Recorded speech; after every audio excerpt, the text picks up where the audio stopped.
everybody. Aaron Murphy with ForeverHome. This blog's titled My Parents Are Fine. How are you folks? It's a question you get from your close friends, especially those you've known a long time. My college friends ask, my high school friends ask. They like my parents growing up. My folks were actually pretty young when they had me, so they were still kind of fun to hang out with.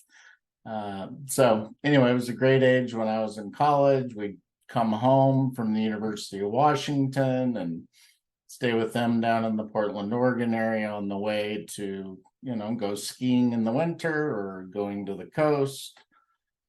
It was great.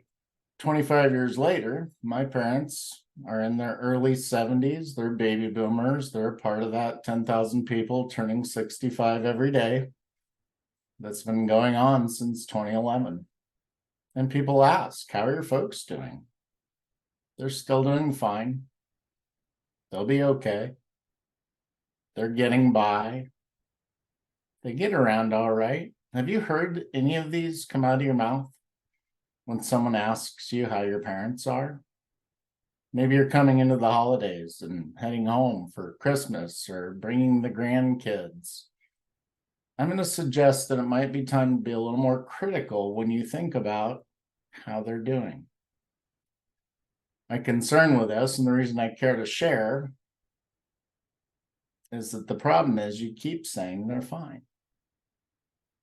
How long will you say that? They'll keep saying they're fine. They come from a generation raised by parents from the Great Depression. They were taught that as long as things look okay from the curb and in the church pew, you don't burden other people with your problems. Well, that's where my parents are at.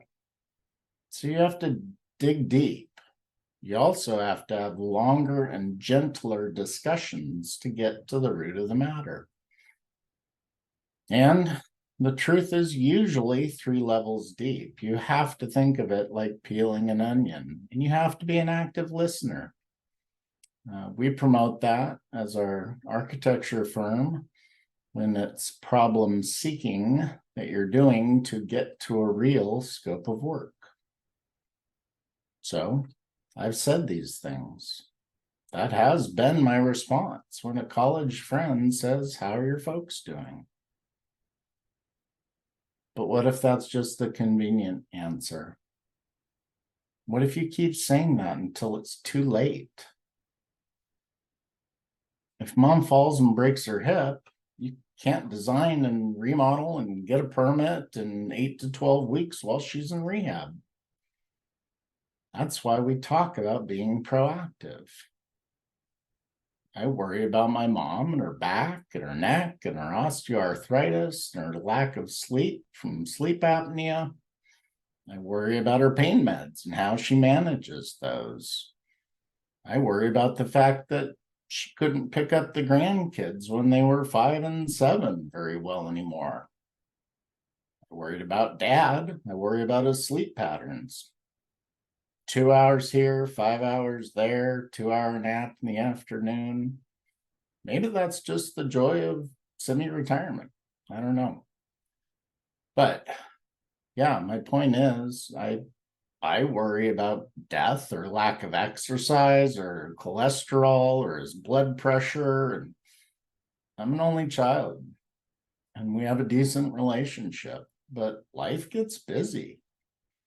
So you tend to naturally say, they're fine. They tend to naturally say, I'm fine. And leave it at that.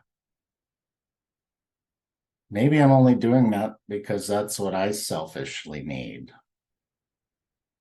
Maybe that's just what sounds easiest at face value.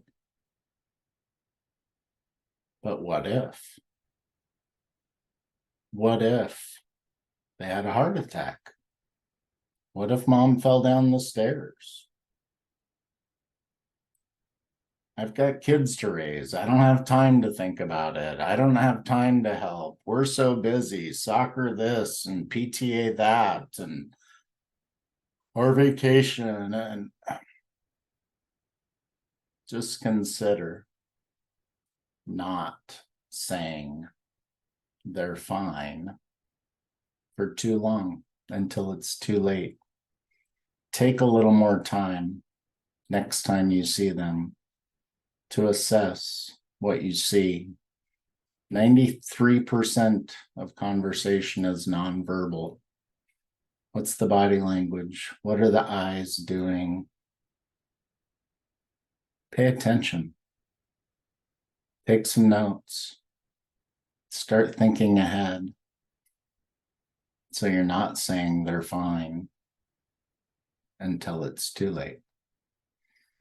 For more information about what we do at Forever Home, helping create forever homes so that you can stay where you love and thrive where you live for boomers and their families, come visit us over at foreverhome-us.com.